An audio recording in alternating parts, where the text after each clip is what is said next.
आपको आज की एक और बड़ी खबर बताते हैं और वो खबर यह है कि केंद्र सरकार ने आंदोलनकारी किसानों को एक प्रस्ताव दिया है, एक नया ऑफर दिया है, जिसके तहत सरकार आंशिक रूप से किसानों को 5 फसलों की खरीद पर एमएसपी की गारंटी देने के लिए तैयार हो गई है। सरकार ने अपने प्रस्ताव में कहा है कि वो मसूर दाल, उड़द दाल, तुअर दाल, कपास और मक्के की फसल को अगले 5 साल तक एमएसपी पर खरीदने की गारंटी दे सकती है और इस प्रस्ताव को सरकार ने 5 ईयर प्लान का नाम दिया है। और अभी इस प्रस्ताव के बाद किसानों ने इस प्रस्ताव को अस्वीकार कर दिया है। उन्होंने कहा है कि हमें यह प्रस्ताव मंजूर नहीं है क्योंकि यह टेम्परेरी है और कहा है कि वो बाकी किसानों से बात करने के बाद ही इस पर कोई फैसला लेंगे।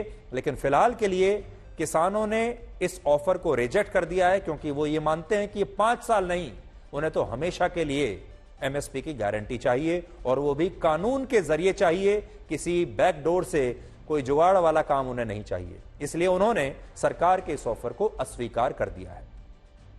हालांकि इस बातचीत के बीच आज दिल्ली पुलिस की एक टीम पंजाब और हरियाणा के शंभू बॉर्डर पहुंची, जहां आंदोलनकारी किसानों ने बॉर्डर को बंद किया हुआ है और दिल्ली पुलिस वहां 2 बातें जानने के लिए गई थी। पहली बात यह कि हरियाणा पुलिस इन आंदोलनकारी किसानों को शंभू बॉर्डर पर रोकने में कैसे कामयाब हुई, और दूसरा, आंदोलनकारी किसानों के बारे में हरियाणा पुलिस के पास क्या कोई और भी जानकारी है।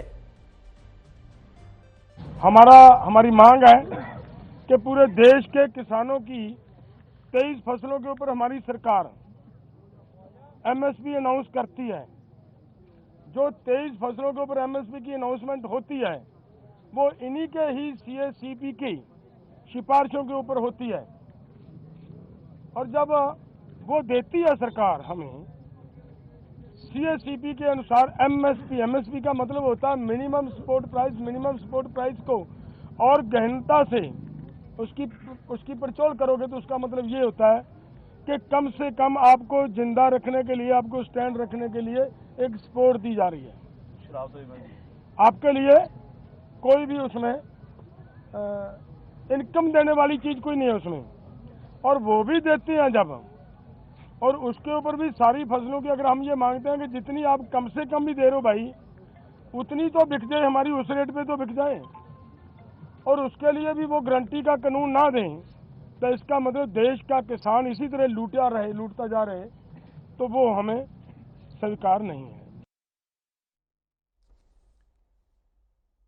किसान मुख्य रूप से गेहूं और चावल की खरीद पर एमएसपी की गारंटी देने की मांग कर रहे हैं, लेकिन सरकार इसके लिए अभी तैयार नहीं है और उसने जिन 4 फसलों को अपने प्रस्ताव में रखा है वो फसलें किसानों की सूची से अलग हैं। इस समय जब हमारे देश में एमएसपी को लेकर इतनी बहस हो रही है, तब हम आपको कुछ आंकड़ों की मदद से आज ये बताना चाहेंगे कि क्यों एमएसपी की व्यवस्था किसानों के लिए ठीक नहीं है और एमएसपी से कैसे किसानों का और भारत की अर्थव्यवस्था का लॉन्ग टर्म में नुकसान होता है। तो आज जो आंकड़े हम आपको दिखाने जा रहे हैं उन्हें ध्यान से देखिएगा। हमारे देश में फिलहाल जिन 23 फसलों की खरीद पर एमएसपी की व्यवस्था लागू है, उनकी हिस्सेदारी देश के कुल कृषि उत्पादन में सिर्फ 28% है। तो ये देख लीजिए, जो 23 फसलें हैं जिन पर सरकार एमएसपी देती है, उनका जो टोटल मार्केट में शेयर है कृषि उत्पादन में वो 28% है, जबकि हॉर्टिकल्चर फार्मिंग और पशुधन उत्पादन की हिस्सेदारी देश के कुल कृषि उत्पादन में 50% से ज्यादा है। जबकि हॉर्टिकल्चर फार्मिंग और पशुधन उत्पादन में एमएसपी की व्यवस्था दूर दूर तक नहीं है। आज बड़ा सवाल यह है कि हॉर्टिकल्चर करने वाले जो लोग हैं, क्या ये किसान नहीं है?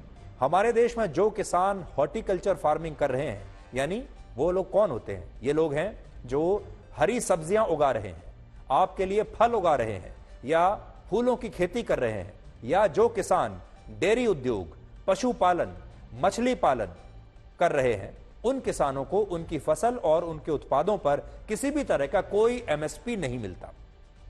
लेकिन बिना इस एमएसपी के सपोर्ट के बावजूद देश के कृषि उत्पादन में इन किसानों की हिस्सेदारी ज्यादा है और इन किसानों की तरक्की भी उन किसानों की तुलना में ज्यादा हो रही है जो एमएसपी वाली फसलों को उगा रहे हैं। यानी जो किसान, आप सोचिए, जो किसान दूध का काम करता है, पशुधन रखता है अपने पास, दूध बेचता है, मछली पालन कर रहा है, क्या वो किसान नहीं है? एक दिन क्या वो अपने लिए एमएसपी नहीं मांगेगा?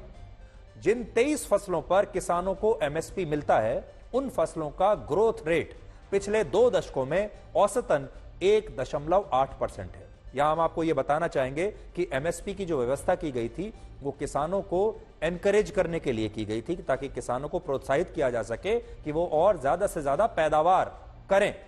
लेकिन जो ग्रोथ रेट आई है उन 23 फसलों में जहां एमएसपी दिया जाता है, उसमें है 1.8% के दर से इनमें जो ग्रोथ हो रही है वो है। जबकि जिन हरी सब्जियों, फलों और पशुधन उत्पादन पर किसानों को कोई एमएसपी नहीं मिलता, उनका ग्रोथ रेट पिछले 2 दशकों में 5 से 8% है। यानी ये बिना एमएसपी के भी ज्यादा तेजी से ग्रो कर रहे हैं।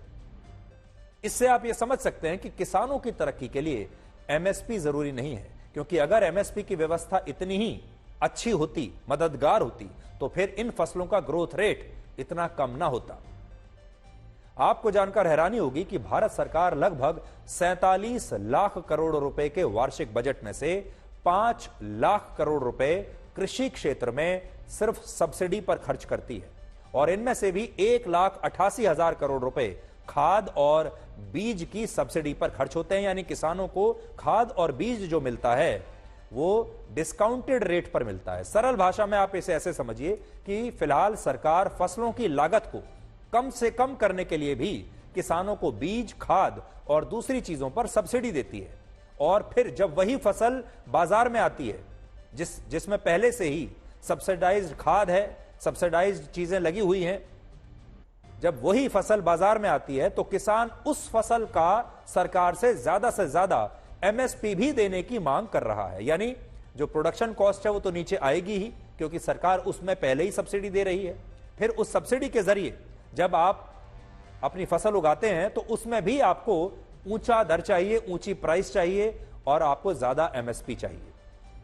और इसमें भी सबसे बड़ी बात यह है कि जिन किसानों को फसल उगाने के लिए खाद और बीज पर सब्सिडी और फसल बेचने पर सरकार से एमएसपी मिल रहा है, वो किसान आंदोलन कर रहे हैं। लेकिन जो किसान एमएसपी की व्यवस्था से पूरी तरह बाहर हैं, उन्हें कभी कोई एमएसपी मिला ही नहीं, और जो किसान बिना एमएसपी के हरी सब्जियां, फल या दूसरी फसलें उगा रहे हैं या डेयरी उद्योग में काम कर रहे हैं, वो कभी भी एमएसपी के लिए कोई आंदोलन करते ही नहीं।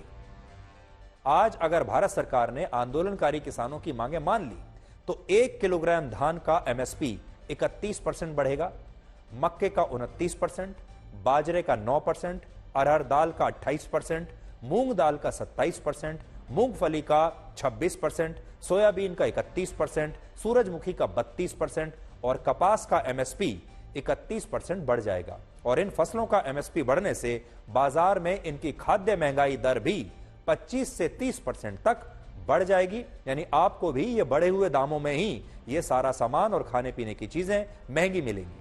और ऐसा नहीं है कि एमएसपी बढ़ने से या एमएसपी की गारंटी मिलने से किसानों की आय बढ़ जाएगी और भारत के किसानों की किस्मत अचानक से चमक जाएगी। ऐसा बिल्कुल नहीं होगा।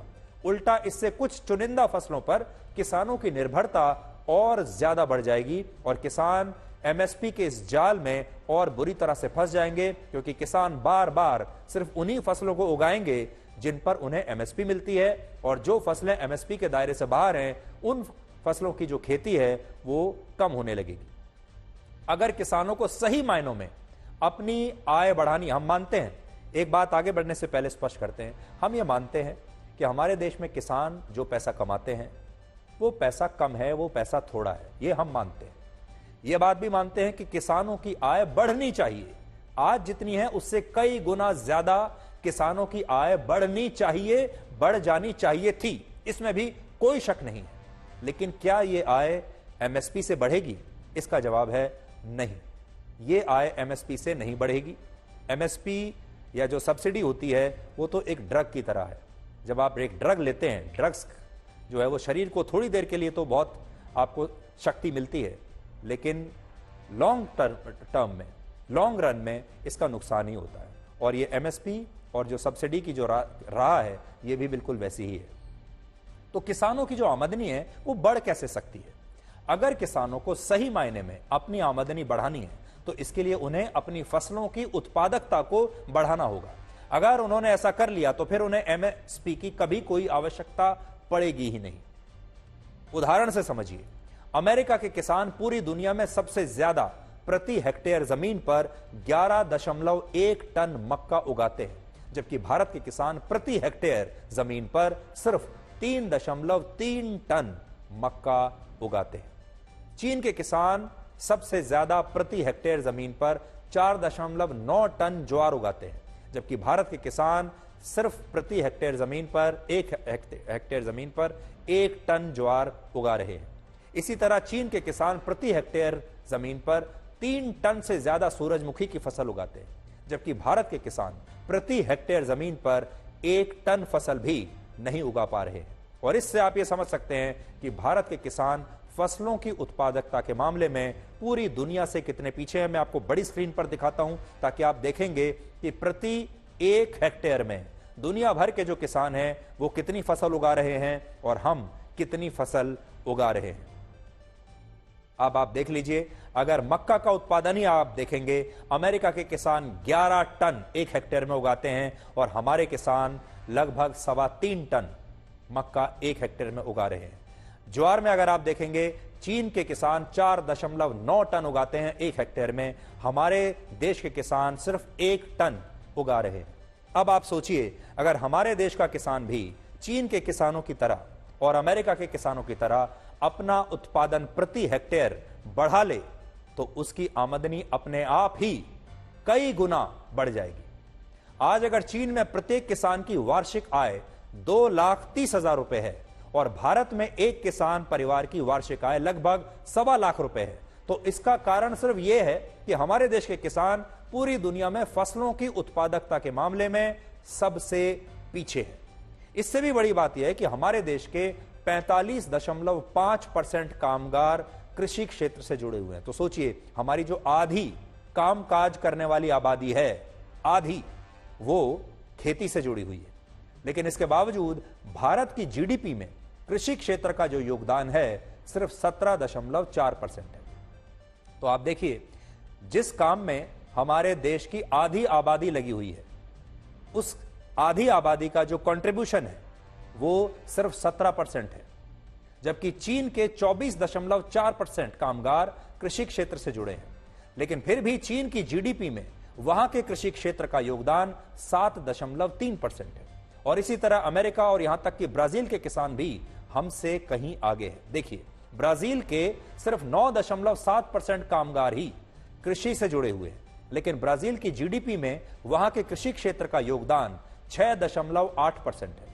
इससे आप समझ सकते हैं कि भारत के कृषि क्षेत्र को एमएसपी की नहीं बल्कि नए प्रयोगों की आवश्यकता है और क्रांतिकारी बदलावों की आवश्यकता है। ये आप बड़ी स्क्रीन पर यह भी देख लीजिए, खेती में हमारे देश में क्या योगदान है, जबकि हमारी आधी आबादी खेती से जुड़ी हुई है।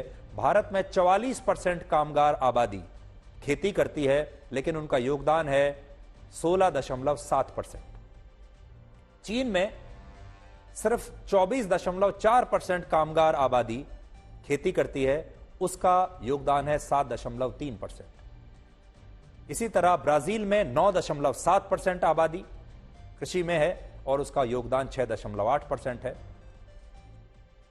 यहां एक और बड़ी बात यह है कि भारत में एमएसपी का लाभ बड़े किसानों को ज्यादा मिलता है और गरीब किसानों की कभी कोई बात ही नहीं करता, जबकि भारत गरीब किसानों का देश है जिनके पास अपना ट्रैक्टर तक नहीं है, जमीन तक नहीं है, और अगर जमीन भी है तो बहुत छोटी जमीन उनके पास है। आज बड़ी बात यह है कि जो पूरा एजेंडा है इसे बड़े किसानों ने हाईजैक किया हुआ है। वो बड़े किसान जिनके पास बहुत बड़ी बड़ी जमीन के टुकड़े हैं, जो लाखों करोड़ों रुपए कमाते हैं, जिनके पास एक नहीं कई कई ट्रैक्टर्स हैं, उन ट्रैक्टर्स में बड़े बड़े स्पीकर्स लगे हुए हैं, और उन किसानों की बात कोई नहीं कर रहा जिनके पास ट्रैक्टर आज भी नहीं है। भारत में 7% किसानों के पास देश की 46% कृषि भूमि है। सोचिए, 7% किसानों के पास 46% कृषि भूमि है, जबकि देश के 80% किसानों के पास देश की सिर्फ 30% कृषि भूमि है। और ये जो 80% गरीब किसान हैं, ये कभी आंदोलन नहीं करते, ना ही इनकी कोई बात सुनता है, लेकिन जो किसान आर्थिक रूप से संपन्न है वो सब्सिडी से लेकर एमएसपी तक के लिए लगातार आंदोलन करते हैं, जबकि उन्हें एमएसपी की नहीं बल्कि ऐसे नए प्रयोगों की आवश्यकता है जिससे वो अपनी फसलों की उत्पादकता को बढ़ा सकें और चीन के किसानों से भी आगे निकल सकें, अमेरिका के किसानों से भी आगे निकल सकें। और ऐसा तब हो सकता है जब सरकार सब्सिडी से ज्यादा पैसा रिसर्च और डेवलपमेंट पर खर्च करे। लेकिन कुछ किसान इसके लिए तैयार नहीं होते और इसकी वजह से हमारे देश में पारंपरिक खेतों की सूरत कभी बदल नहीं पाती। पारंपरिक जो कृषि है, खेती है, उसकी सूरत हमारे देश में बदल नहीं पा रही है।